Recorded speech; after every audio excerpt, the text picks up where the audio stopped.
Greeting judges, I am Nhật Minh, the first speaker of the Going Vietnam, and today we are doing the motion that we should continue and preserve our Lunar New Year. I know many other teams would agree with the motion and thought we also love Vietnamese tradition of Tết.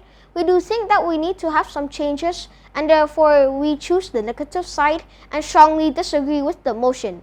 And therefore, first, I would like to define some words in the motion and do the team split before I talk about my point. Now to my definition. The meaning of continuous persists in an activity or process. The meaning of preserve is maintain something in its original or existing state. The meaning of Lunar New Year is the beginning of a calendar year whose months are moon cycles based on the lunar calendar or lunar solar calendar. Lunar New Year is particularly celebrated in East Asia. Now onto my team split. I will talk about my point and my definition and my team split. Our second speaker, which is Bao, which is Bình Minh, will talk about how celebrating the Tết festival on the Lunar New Year would decrease the productivity on the economy. And our third speaker, who is Bao, will give out some interesting rebuts to the counter-argument. Last but not least, we will summarize our team point and conclude our strong case. I am Bình Minh, the second speaker of the team. Though we love Tết and we want to keep Tết, but we suggest that we don't really have to celebrate it in the Lunar New Year.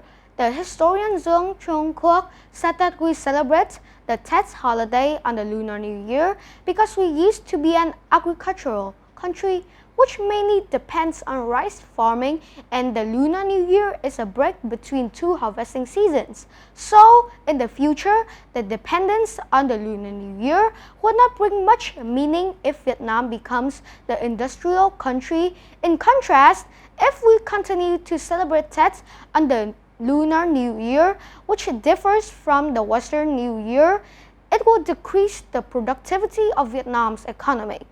The Lunar New Year will be celebrated from 1st of February to 8th of February.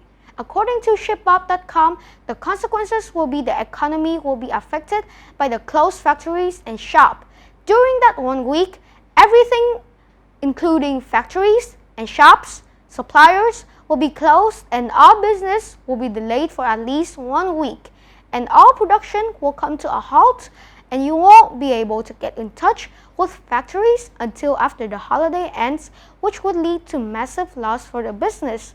Some people might say that there are many wealthy countries who also celebrate both solar and Lunar New Year, such as Korea, China, Singapore, but I think this point is irrelevant. These countries are wealthy does not mean that their productivity and their income are not decreased during the Lunar New Year. And in Vietnam, let me tell you, the situation is even worse because besides official factory closing times, the festive spirit make the business delayed weeks before and after the event, and I believe that it hurts our economy. Most people say that we should preserve the tradition and preserve Lunar New Year, but I disagree with this because I think they misunderstood the meaning of the word preserve. Back to our definition. Preserve means we keep things as it is original, and this is not the case of that holiday. In fact, the holiday was invented thousands of years ago, and they have many traditions that is no longer appropriate with nowadays life. For example, previously our Tết holiday was much longer, lasting from 15 days to a month. A Vietnamese scholar named Đỗ Trường Xuân has said that the Lunar New Year is bad solely because of too much drinking and gambling, and there have been multiple accidents because of this habit. Another example is that in the old days people used to play firecracker, but this is now forbidden. Therefore, I don't think we should get rid of the Lunar New Year, but we shouldn't preserve it as the way it is, but enhancing it, evaluating it to a traditional festival that fits our time and is reasonable for our citizens. And you know, we're not the only people with the attempt to do so.